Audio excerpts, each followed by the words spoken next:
রিক্সা। হ্যাঁ মামা যাবো।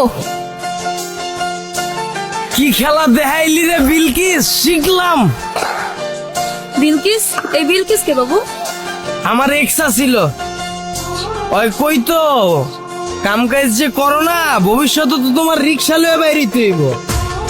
এখন শুনছি ওই বলে রিক্সা লয়ে বাইরিছে, মায়া লাগে রে বিলকিস। উঠো উঠো, আরে ধরো ধরো ধরো ধরো, তুমি শাড়ি পরছো না, উঠতে কষ্ট হইব, আমি আগে উঠি। আসো জান আসো, সাবধানে, ব্যথা পাও নাই তো? যাও যাও।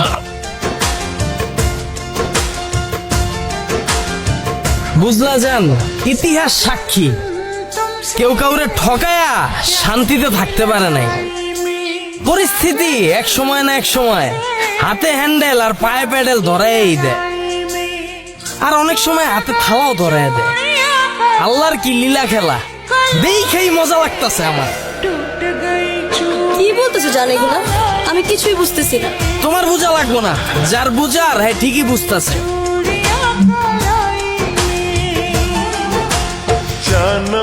হ্যালো, হ্যাঁ বন্ধু ক, রিক্সায় উঠছি। কি কস? বিলকিসের রিক্সা চালাইতে দেখছস? আরে হ বেটা, আমিও দেখছি, মায়াটা পুরা মান সম্মান সব খাইয়া দিছে। হ্যাঁ মামা, রাখ রাখ রাখ। আরে বিলকিস, রিক্সা লইয়া বাইরিছস, মাইনসে আমারে ফোন দিয়া হুনায়। মায়া লাগে রে, আবার মনে মনে খুশিও লাগে। আল্লাহর কি লীলা খেলা। এই বিলকিস আমারে কইছিল তোর প্যাডেল মাইরা খাইতে হইব। আজকে এই বিলকিস প্যাডেল মাইরা খায়, আর আমি আমার বউলে বিল্ডিং মারি। মজাই লাগে। কত বুঝাইছিলাম, বিলকিস আমারে ধুইয়া যাইস না বিলকিস, একদিন পস্তাবি, আমি একদিন সফল হমুই, তখন তোরা রানীর মতো করে রাখমু। আমার কথা শুনলি না, আমার ছেড়ে গেলি গা। আজকে দেখ, তোর থেকে আমার বউ সুন্দরী। पल हर पल तेरी लगन तेरी জান, কিসে? হ্যাঁ, পানি খাবো? हाथों पे मैं হাই দাঁড়ো, হাই দাঁড়ো, দাঁড়ো তো। उस पे ये शर्माने का ढंग, उस पे ये शर्माने का ढंग। हमें शर्माए प्यार की लड़ाई में टूट गई जोड़ियां कलाई में टूट হাই যাও, তুমি যাও।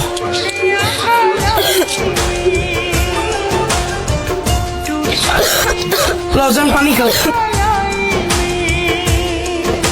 এখন ঠিক আছে? হ্যাঁ জান, ঠিক আছে। আল্লাহ রে, টেনশনে পড়ে গেছিলাম।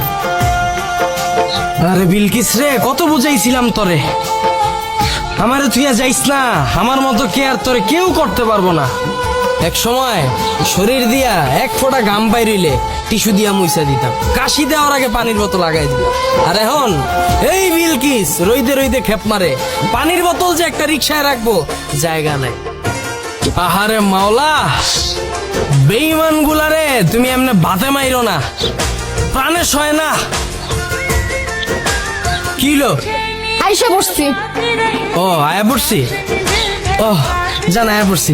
ল তুমি যাও, আমি ভাড়াটা দিয়ে আইতাছি। হ্যাঁ আচ্ছা ঠিক আছে। करवट लेके रात ढली करवट लेके रात দেখো, তোমার সাথে আমার যা কিছু ছিল তা নতুন করে কেন তুলতেছো? আমি একটা মেয়ে মানুষ, আমি রিক্সা চালাচ্ছি, তার পিছনে নিশ্চয়ই কোনো বড় একটা কারণ আছে। আর কোনো বড় কারণ না থাকলে না, মেয়ে মানুষ রিক্সা নিয়ে রাস্তায় নামে না। তো কি হয়েছিল ওই দিন? তুমি আমার ছেড়ে চলে গেছিলা কেন, আর যোগাযোগ কেন বন্ধ করছিলা?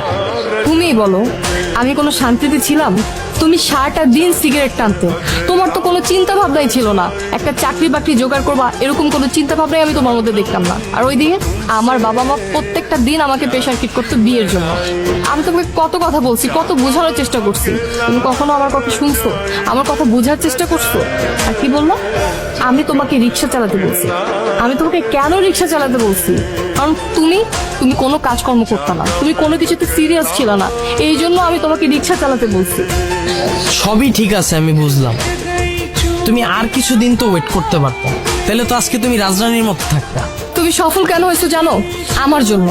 আজকে আমি যদি তোমাকে ছেড়ে না চলে যেতাম, তাহলে তুমি সফল হতে পারতা না। তার একটা একটাই কারণ যে তুমি তোমার লাইফে কখনো সিরিয়াস ছিল না, আর সেটা আমি বুঝতে পেরেছিলাম। আমি জানতাম আমি যদি তোমার লাইফ থেকে চলে না যাই তুমি কিচ্ছু করতে পারবা না, তাই আমি তোমার লাইফ থেকে চলে গেছি। আর তাছাড়া আমার অন্য কোনো উপায় ছিল না। আমার বাবা মার পছন্দের ছেলেকে আমার বিয়ে করতে হয়েছে, তাই আমি আমার বাবা মার পছন্দের ছেলেকে বিয়ে করছি। আচ্ছা ঠিক আছে, আমি তোমার সব কথা মাইনা নিলাম। তুমি রিক্সা নিয়ে কেন বেরিয়েছো আমি তো এটাই বুঝতেছি না।